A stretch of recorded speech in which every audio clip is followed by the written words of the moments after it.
Welcome to another In Wheel Time podcast, a 30-minute mini version of the In Wheel Time car show that airs live every Saturday morning, 8 to 11 a.m. Central. This is your go-to place for entertaining car talk, the In Wheel Time Car Talk Show. Buzz Smith and EVs. All right. Enough said there. He's going to join us right off the top here, so stay tuned for that. Jeff talks muscle car one-hit wonders. We finally got the skinny on this year's SEMA show in Las Vegas from Randy Borcherding coming up. He's from Paint House. That's going to be fun. Conrad has the car clinic. Plus, we have the stories making automotive news headline. All straight ahead on this edition of the In Wheel Time Car Talk Show. Howdy, along with Mike out of this world, Mars. We need more Jeff Dziekan. I'm Don Armstrong. Conrad is off gallivanting the earth. He's out on the left coast, which is perfect for him. He needs to just go ahead and stay out there. He loves it. He loves Nancy Pelosi, He so does. We're just going to leave it at that. He'll have plenty of time with her now Yeah. because she'll have lots of time off, don't you think? Maybe he can get her the position to cover the eastern part of his Whatever territory. position that is, I don't Yeah. want to know what that is. So, BG, at any rate, yeah. welcome to the In Wheel Time Car Talk Show, everybody. So glad that you could join us on this rainy Saturday here in the Houston, Texas area. Of course, we broadcast this bundle of joy worldwide on the internet and on iHeart Radio, which is also worldwide. So welcome, and thank you for joining us. Let's just get right to it, shall we, Mr. Mars? I think we should. All right. We're he is. trying to involve Mr. Mars here, but it's difficult. He's always on his phone or doing something, whatever it is that he does over there. He's doing. But look who's joined us. Dun, dun, dun. Mr. Sexy himself. It's Buzz Smith, ladies and gentlemen. Mr. EV, how are you, sir? Life is wonderful. Well, I'm so glad to hear that. Lots of EV news since the last time that we talked to you. And I've got some for you guys, too. I'll bet you do. Bet you we got more. Yeah. Well, there's more of us, Buzz, as you know. But at any rate, I wanted to start off with a story that was sent to me by a PR company. Lattice Newswire. That doesn't make any difference where that's from, but did you know that Texas has the 15th fewest EV chargers per capita in the United States? Did you know that? Doesn't surprise me. Yeah. And that's capita. one of the things that I wanted to talk to you about today. Is it okay if we do that, or would you like to lead? Because I don't care. No, that's fine. Okay. I will say this, the number of EV charging stations in the U.S. has increased sharply over the past decade. These are all statistics presented with Copilot. Currently, only about 20% of the chargers are fast chargers. You probably know all of this, but for our listeners and viewers, I wanted to kind of go over this so you get an idea of where we're headed. Roughly one-third, this kind of surprised me, one-third of the nation's EV chargers are in California. Well, it kind of makes sense because I think most of the EVs are in California. Here's a summary of the data for Texas. EV chargers per 100,000 residents, 18.7. That ain't very many, my friend. 18.7 per 100,000 residents. Total EV chargers, 5,486. Level 1 chargers, 115. This is per 100,000 residents. Level 2 chargers, 4,468. Those are the ones that usually hang on your garage wall and you plug it in when you get home. And then there's the DC fast chargers, of which there are only 903. I was kind of surprised at all of those numbers. Let's for just a state of reference. For the entire U.S., EV chargers per 100,000 residents, 39.0. Total EV chargers, 128,474. Level 1 chargers, 3,448. Level 2 chargers, 103,190. And DC fast chargers, 21,782. What's wrong with Texas? Actually, what's wrong with the numbers? The problem is that level 1 chargers, Yeah. there's one for every EV that's ever been sold. So that number is way off. There's no way they can track that number. That's something that you plug into your 110-volt outlet at home. So how do they know how many are there out there? They just don't. Yeah. Well, In the case of the level 2 and high or DC fast chargers, we got more than enough you for think? now. For now. And here's the deal. 99% of the time, as long as you don't live like in an apartment complex where there's no charging available there, you're going to charge at home. That's the cheapest place to charge. It's the most convenient place to charge. I've been driving electrically for 10 years, and I have plugged into DC fast chargers maybe 10 times, once a year. There's plenty of chargers for what we need right now. Now, this gets back to my cell phone analogy. I'm an early adopter of technology. You know, I had a Sony Betamax in 1970. I did too. I'm embarrassed to admit that, but yes, I did. Did the clock blink noon, 12 o'clock? Yes, it did. You know it. And then actually, I think it had those flipping things, you know. Yeah. So it was that long ago. I bought a CD player when there were almost no CDs to put in the thing. So when it came time for mobile phones, I thought, I got to have one of these. I mean, at that time I was in software sales. I was on the road all the time, and it would have been really convenient to be able to do business from the car. Well, back then the form factor was this giant purse you had to have on your shoulder because of the battery. Well. Yep. With a headset or a handset connected to that. Yep. So, and the bill was maybe $300 a month for service. Yikes. Now, when I drove from Houston or from Dallas down to Houston, about a 4-hour drive, about 3 hours of that time, there was no cell phone connection. What a stupid idea. We can't, mobile phones are never going to make it in this country because we don't have enough cell phone towers. Well, that doesn't seem to be the problem. More cell phones, we built more cell phone towers. What do you think's going to happen with chargers? I wonder. Yeah. The federal government just gave Texas $410 million to increase the number of chargers we have. I'm a board member with TxETRA, the Texas Electric Transportation Resources Alliance. We've been working on the infrastructure charging roadmap for years now, and the state has adopted most of our suggestions. So in the very near future, and I'm talking next 2 to 5 years max, along the major highways of Texas, there will be DC fast charging every 50 miles. We've got to quit making the analogy to gas stations. There will never be, in my opinion, the number of chargers that there are gas stations. And when you see number of chargers, some of those chargers have 2 or 3 plugs on them.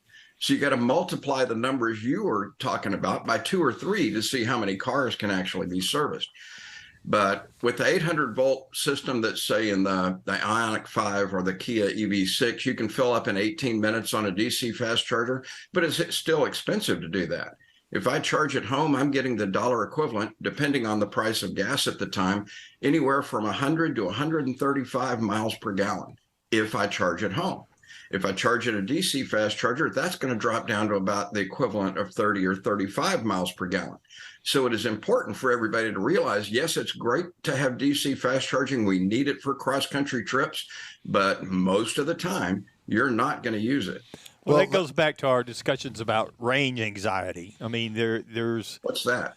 Well, I mean, but people have that and they worry about it, and whether they really have an issue with it or not. The idea that, okay, I know I'm going from Beaumont to Houston. I know there's a charger over there at Buc-ee's, and so I could get that far at least. Whether I really need to stop there or not, it's just that peace of mind. Mindset, yeah. Yes.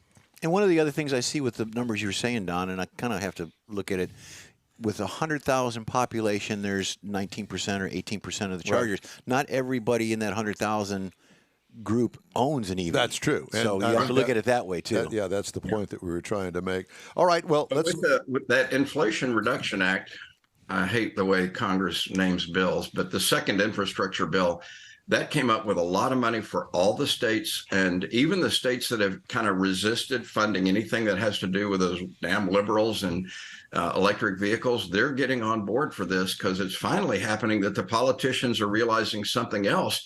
It's that, holy cow, the other side of this infrastructure bill is forcing companies to open manufacturing facilities in the United States. Kia's already announced, because they wouldn't get any of the federal income tax credit because their cars aren't built in North America, they're about to employ a whole bunch of our fellow citizens at a factory here in the United States building cars. And they would have never done that if it hadn't been for this bill. We're looking at lithium mining taken off in the United States. In the past, and I saw a battery expert on this, the United States didn't really need lithium as much as, say, China does. China's cranking out EVs, and they're cranking out battery packs, and so is South Korea.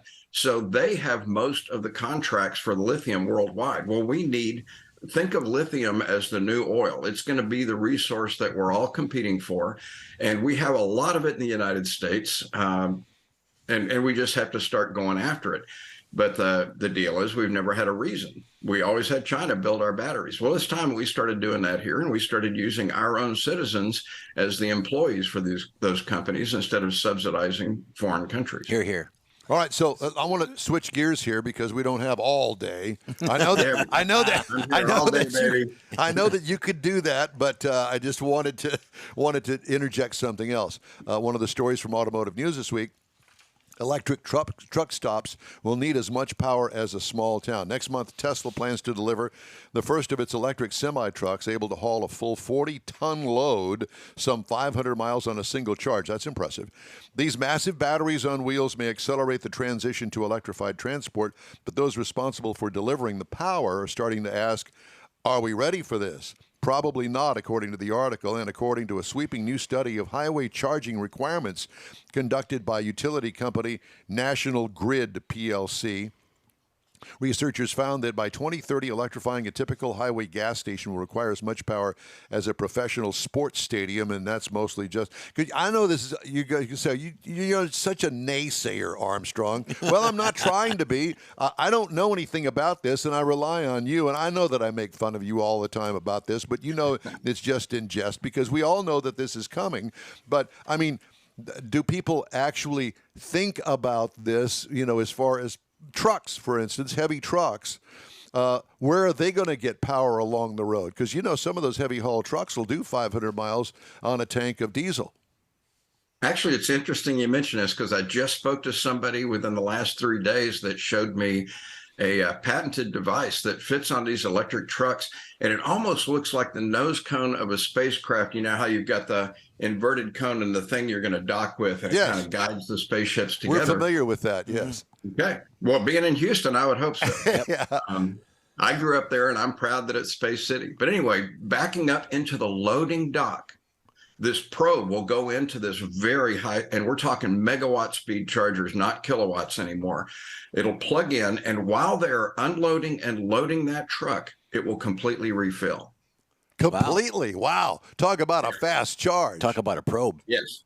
And that was stunning to me to hear that. There's also companies that are making inductive chargers for trucks. So let's say they pull into a Buc-ee's parking lot to sleep overnight. Their truck just pulls over this pad. There's a thing on the dashboard that shows them when they're centered over it correctly.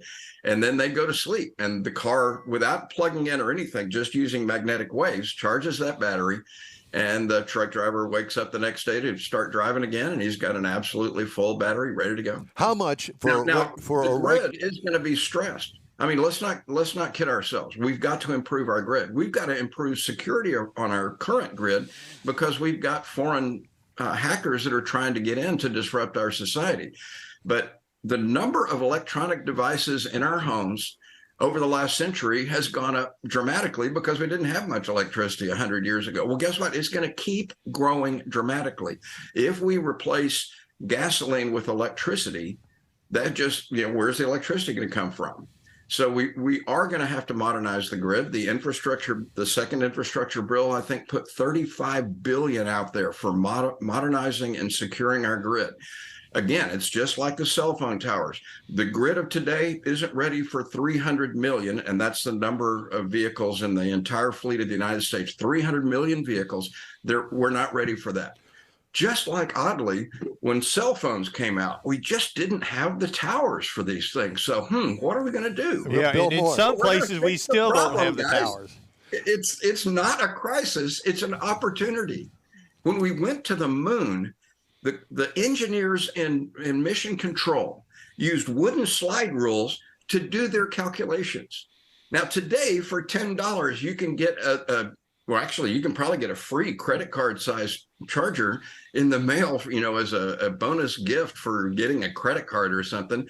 And that has more compute power than they were able to do with those slide rules. And we went to the moon in 1969. So all these limitations that people throw out is insulting to me as an American. You're saying we can't step up to this? That is BS. Well, we are going to do this. Now, when consumers get into these cars, and I'm about to tell you about this, when consumers get into these cars, it's a life-changing event.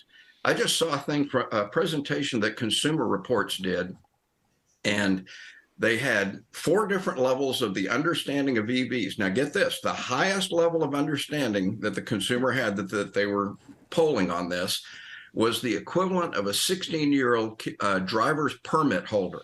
They may have driven their family car a couple of times, ridden it quite a few times, but the bottom line is very little experience. Well, if you go from not knowing anything about EVs in the general population, people that said they would never, ever buy one was a huge number. The people who said that they would probably consider it, but not for their next car, was another huge number. And I think we're talking, I had this down, but maybe 27%, something like that, would be actually in favor of looking at an EV. After getting in one or two times and driving it, that number jumped to 88%. That would either be open to it for their next EV, they were definitely going to buy an EV as their next car, became 88% just by riding or driving 1-2 times. So as people get inducted into these cars, they are going to be changed by that experience. And the other thing Consumer Reports said that was really an eye-opener, and I wish I had thought of this, because it actually is true in my life. Do you remember the first time you saw a flat screen high-definition television display running? I do. I walked into Fort Worth's Marvin Electronics. They're out of business now, but at one time, this was the high-end stereo and video store in the Fort Worth area, and I would go there to buy all of my equipment. I walked in one day, and they had this big screen, flat TV, and I just stopped dead in my tracks, and it was like an aerial shot landing in the Caribbean somewhere, and it was the most beautiful television picture I ever saw. Well, what the guy from Consumer Reports said, when people saw these TVs, they were $10,000 a piece. How many of us can afford a $10,000 TV? It's probably like a $100,000 EV. A lot of people think, well, that's out of my price range. But what happened, according to the Consumer Reports guy, is those people never bought a tube TV again. They knew they couldn't afford the flat screen TV. There wasn't a lot of high definition programming out there, but they had seen the future. They had seen what they wanted, and they said, you know what? I'm not investing in that old technology anymore. I'm going to wait till the price gets to what I can afford, and I'm going to get one. But Buzz, that to me right there is really the biggest problem with all this. You're talking about the consumer. The consumer says, I see what I want, and I know what I want. This is not quite like that. We've got mandates coming down from high above that says you will stop selling new gasoline cars by a certain date and time, whether we've got infrastructure or not. I mean, this is not consumer driven. I agree that as people get educated, they're going to feel more like it and they're going to do more about it. But this is not a consumer-driven product like you're talking about with the cell phones and the TVs, the flat screen. This is being very mandated, and I think that's where it's screwed up. Let's get real about mandates. Mandates mean nothing. Nothing. If in 2035, California citizens don't want to buy electric vehicles, it doesn't matter what Newsom did. It doesn't matter that they passed this law. They will vote those people out of office. They'll vote people into office that will let them have their gas cars, and they'll go on. What's going to make the change is not mandates. It's always driven by consumers. And that's what, it's one thing to paint this vision. John F. Kennedy did it with the moon landings. He set the goal that by the end of the decade, we were going to land on the moon. That's an inspirational way to move people forward. But we are so split in this country right now politically that there is no more inspirational leadership. I agree, but I feel like there is a difference between setting a goal this is the goal. We want this goal. This is where we need to go. Versus you will go there whether you like it or not. To me, there's a difference. Right. You're absolutely right. People will dig their heels in. We're Americans. We're supposed to be free. How dare you tell me what I'm going to drive? Now, the fact is, I honestly believe things are going to ramp up much faster than that. I think that we've reached the tipping point. The pickup trucks are here. The big SUVs, like the ones from Vietnam and VinFast, I've seen them in person. They are the SUVs that Americans want. It looks like something the size of a Chevy Tahoe. And it's 100% electric, and it'll go 250, 300 miles on a charge.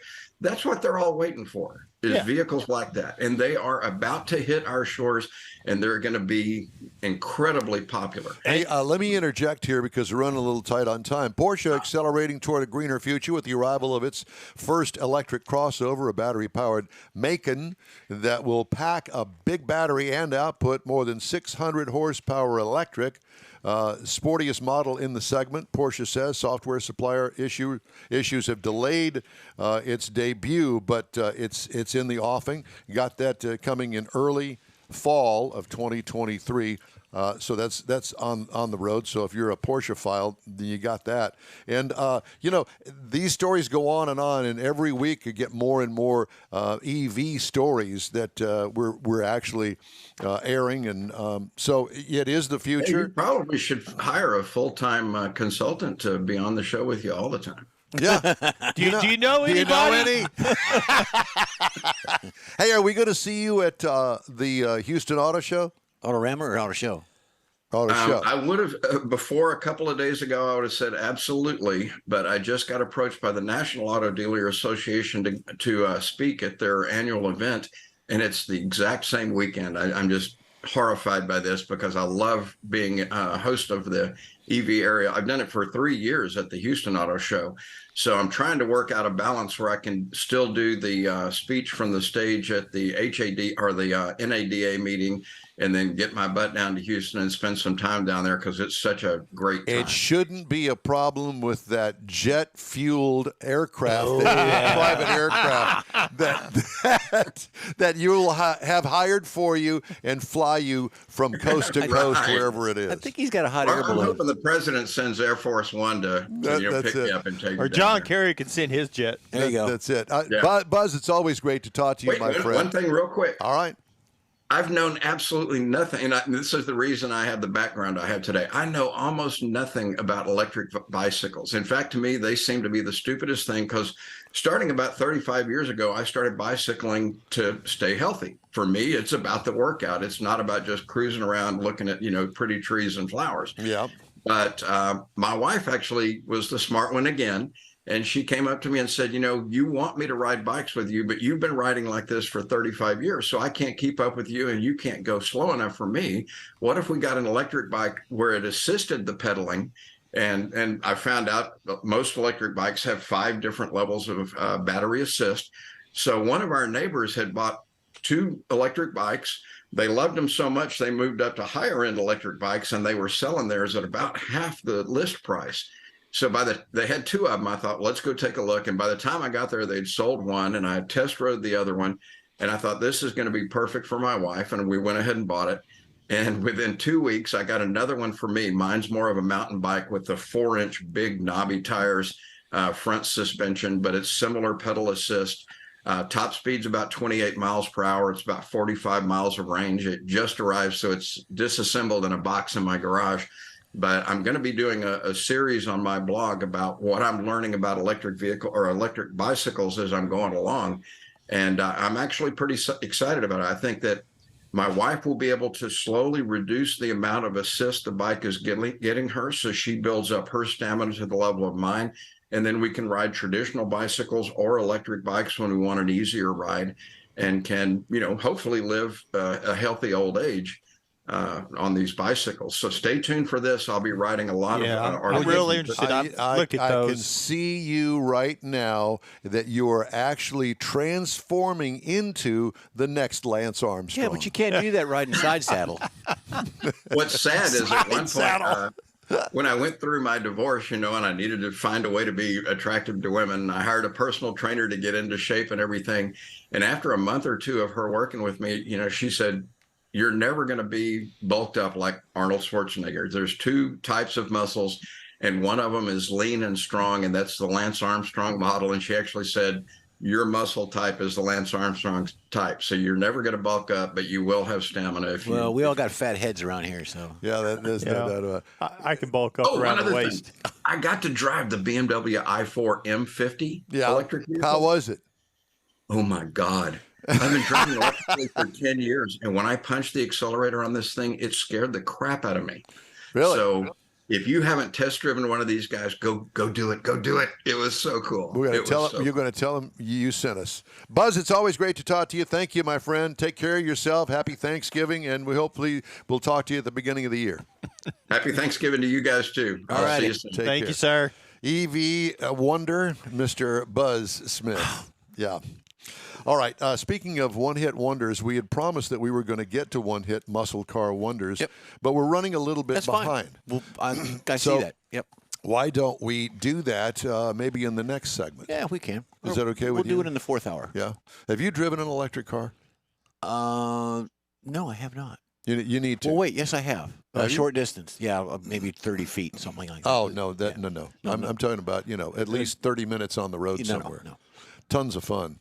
Yeah, it really is. The acceleration is truly remarkable. Yeah, and me being the drag racing nut that I am, it's all about acceleration. And oh my gosh, it's not a top fuel dragster, but it I'll tell you what, will push you back in the seat though. Big time. Yeah, and take the hair right off the top of your head. I've been there. Have you? Is that what happened to you, Jeff? Yeah, I drove an EV.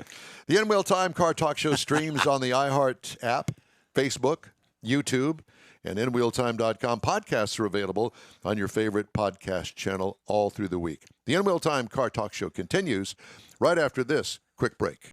Starting to work on your Christmas calendar? Be sure to add the next Tailpipes and Tacos Cruise-In Saturday, December 17th.